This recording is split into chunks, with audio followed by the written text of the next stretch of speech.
If you're like me and you spent most of your savings on a Super Meteor 650, then listen up, because this information can prolong the life of your engine.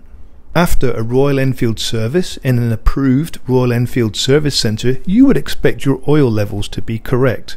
Unfortunately, mine were not. And if you listen to the following clips of my bike, you can hear the valve tappet noise on the top of the engine.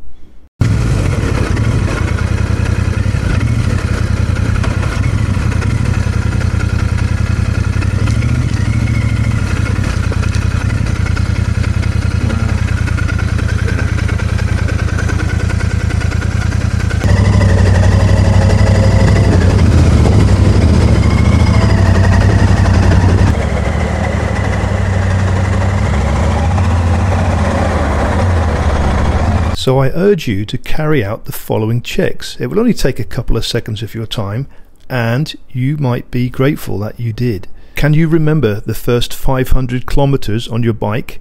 Can you remember how hot the engine got? It really did get hot, right? Until you had the oil and filter change at your 500 kilometer service. And this was because the engine was new, the engine was tight, the piston rings were tight on the bore, and this is why you had an oil change. Any little bits of metal that came off were removed from the system with the filter change and an oil change. However, just as important are proper oil levels for the health and performance of your engine. And if, like me, you always thought the ideal oil level was halfway between maximum and minimum, on the Royal Enfield Meteor 650 it's not. It has to be maximum level, and this is from Royal Enfield video tutorials themselves.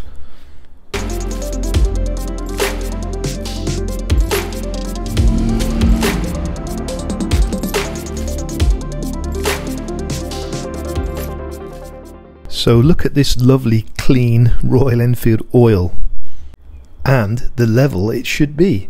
This is too low. This is too low. Even this is too low. They're recommending this level. And of course they're recommending their own liquid gun engine oil.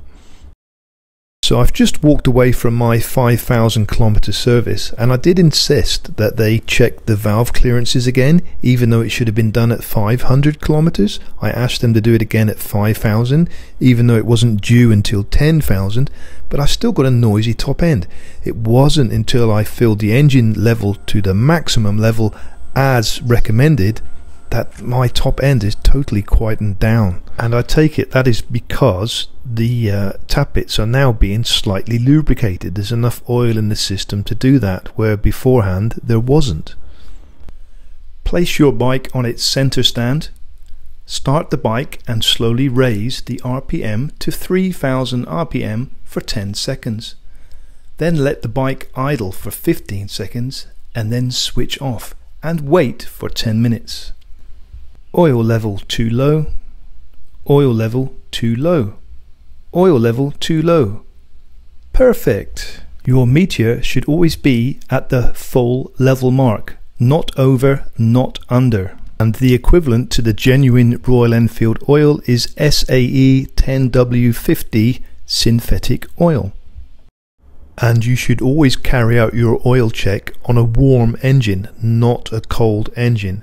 Hence the reason for starting it and revving it for a few seconds. So I do hope that I've encouraged you to check your oil level. Like I say, it only takes a couple of seconds to have a quick look through that clear window, and if you are below that maximum line, can you please leave a comment? I would love to know how many people are riding between lower level and top level. And maybe this is the reason why Royal Enfield has now introduced Wingman. If you haven't heard about it, I'm just going to do a little clip about it now.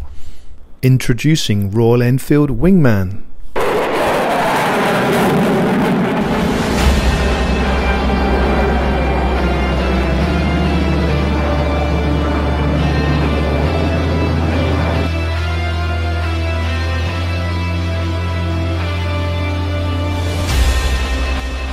It's something new introduced this year by Royal Enfield. It's a telematic control unit which gives you trip summary, vehicle alerts, where you last parked the vehicle, and live tracking. And it all comes with a data package of 5 years, and it's connected to an app on your phone. But I do wonder if they use it as an alert to people to check their engine oil levels. So I'm going to go into detail on this on the next video, into more detail. So if you want to see that, you know what I'm going to say. Please like and subscribe, and I'll see you soon on the next video. Until next time, ride safe.